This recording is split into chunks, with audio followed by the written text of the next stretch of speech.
जरा सोचो, एक ऐसी दुनिया जहां एडवांस्ड फ्लाइंग मशीन्स आसमान में उड़ते हों, जहां अलग-अलग रेल्म्स में टाइम अलग-अलग तरह से चलता हो और जहां कॉस्मिक साइकिल्स सिविलाइजेशंस के राइज एंड फॉल तय करते हों। हिंदू मिथोलॉजी की दुनिया में आपका स्वागत है।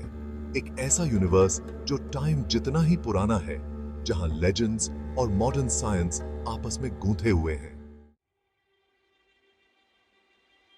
हिंदू कॉस्मोलॉजी में टाइम लिनियर नहीं है, साइक्लिकल है, जो 4 युगों में बंटा हुआ है।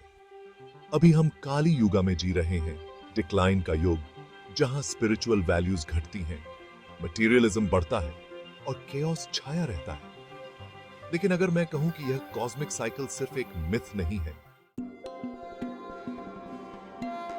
पुराने टेक्स्ट्स में युगा साइकिल्स का जिक्र हजारों सालों तक फैला हुआ है, जो मॉडर्न एस्ट्रोनॉमी के प्रिसेशन ऑफ द इक्विनॉक्सेस, एक 25,920 ईयर साइकिल से बिल्कुल मिलता है, जो युगास टाइमलाइन को रिफ्लेक्ट करता है।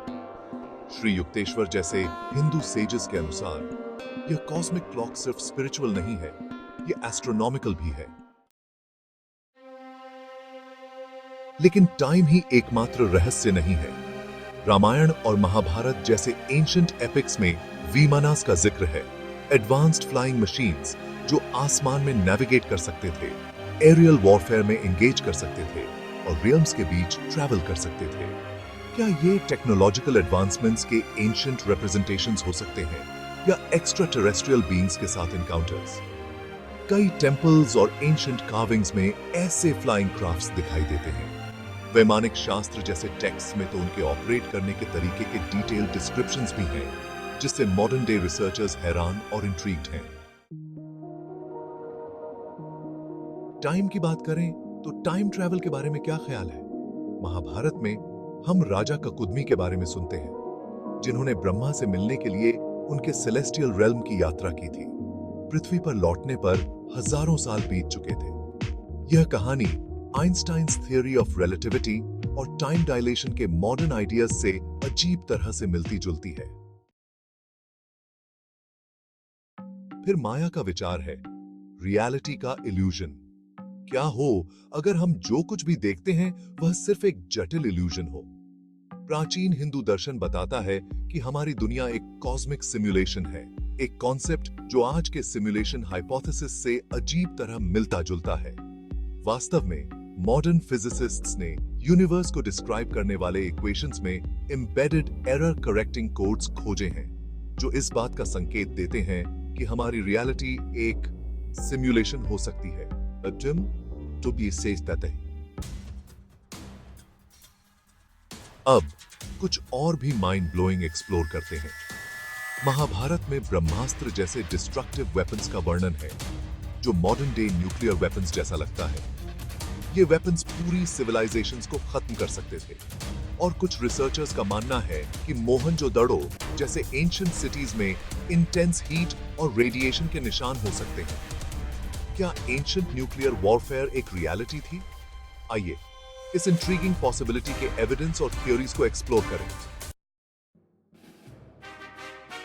और फिर मनु और ग्रेट फ्लड की कहानी है। यह फ्लड मिथ कई कल्चर्स में है, एपिक ऑफ गिलगमेश से लेकर नूह के आग तक। और जियोलॉजिकल एविडेंस से पता चलता है कि लास्ट आइस एज के बाद ऐसे फ्लड्स आए थे। जैसे जैसे काली युगा आगे बढ़ रहा है, आर्टिफिशियल इंटेलिजेंस, जेनेटिक्स और ट्रांसह्यूमनिज्म में मॉडर्न डेवलपमेंट्स इंसानियत को टेक्नोलॉजी के दायरे में और आगे बढ़ा रहे हैं। लेकिन क्या हो अगर ये एडवांसमेंट्स नए नहीं हैं? क्या हो अगर ये बस टेक्नोलॉजीज और पावर्स का रिपीट हैं जो एंशिएंट सेजेस और सिद्धों को मालूम थे? स्पिरिचुअल बीइंग्स जिनके पास हिंदू टेक्स्ट्स के अनुसार टेलीपोर्टेशन और इमॉर्टैलिटी जैसी सुपरनैचुरल एबिलिटीज थीं। कहा जाता है कि ये एनलाइटेंड बीइंग्स शंभाला जैसे हिडन सिटीज में रहते हैं, एक एंशिएंट सेक्रेड सिटी जो ह्यूमैनिटी को खुद को रिवील करने के लिए सही टाइम का इंतजार कर रही है। क्या शंभाला सिर्फ एक मिथ से ज्यादा हो सकती है? शायद एक स्पिरिचुअल या इंटरडायमेंशनल रेल्म, हमारे करंट परसेप्शन से परे।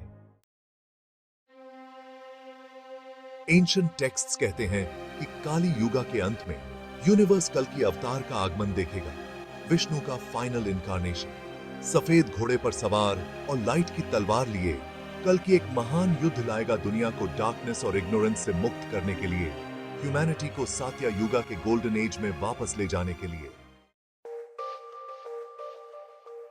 लेकिन क्या यह सिर्फ एक मिथ है या यह ह्यूमैनिटी के लिए एक साइक्लिकल रीसेट है जो हमारे यूनिवर्स के फैब्रिक में कोड किया गया है? जैसे जैसे साइंस एंशिएंट विजडम के साथ कैचअप कर रहा है, हमें आश्चर्य होता है हमारी रियलिटी का कितना हिस्सा अभी भी अनडिस्कवर्ड है, इंतजार कर रहा है टाइम के साइकिल्स में छिपा हुआ।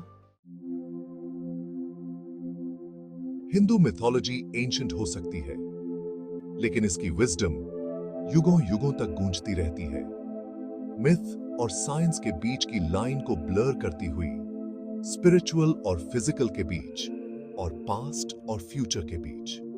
क्या यही युगों का हिडन नॉलेज है? सिर्फ टाइम ही बताएगा।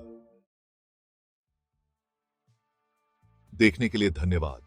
एंशिएंट मिथ्स, साइंटिफिक मिस्ट्रीज और अनएक्सप्लेन्ड चीजों के बारे में और जानने के लिए सब्सक्राइब करें। चलिए दोस्तों, जैसे जैसे हम कलयुग के रहस्यों की इस यात्रा को समाप्त करते हैं, हमारे मन में यह सवाल उठता है कि हमारे पूर्वजों ने हमारे लिए क्या विरासत छोड़ी है। उनकी बुद्धि जो पौराणिक कथाओं और धर्म ग्रंथों में छिपी है, आज भी हमारे अंदर गूंजती है।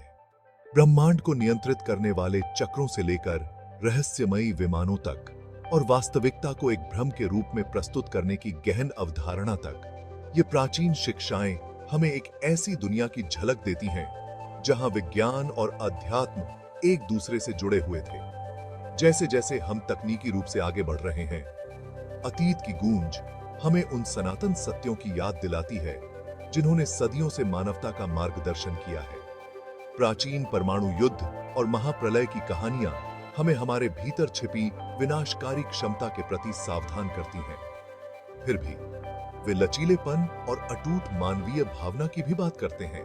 शंभुला का पौराणिक राज्य और कल के अवतार की भविष्यवाणी आशा और नवीनीकरण का वादा करते हैं। समय के चक्रीय स्वभाव में हमें एक सुकून देने वाली लय मिलती है, एक याद दिलाता है कि हर अंत एक नई शुरुआत है।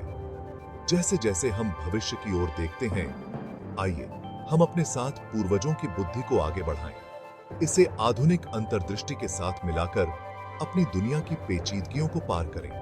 कलयुग के रहस्य भले ही विशाल हों, लेकिन वे चिंतन और विकास का एक गहरा अवसर भी प्रदान करते हैं। इस खोज में हमारे साथ जुड़ने के लिए धन्यवाद। अगली बार तक जिज्ञासु बने रहें और उन सत्यों की खोज करते रहें जो समय के घूंघट से परे हैं।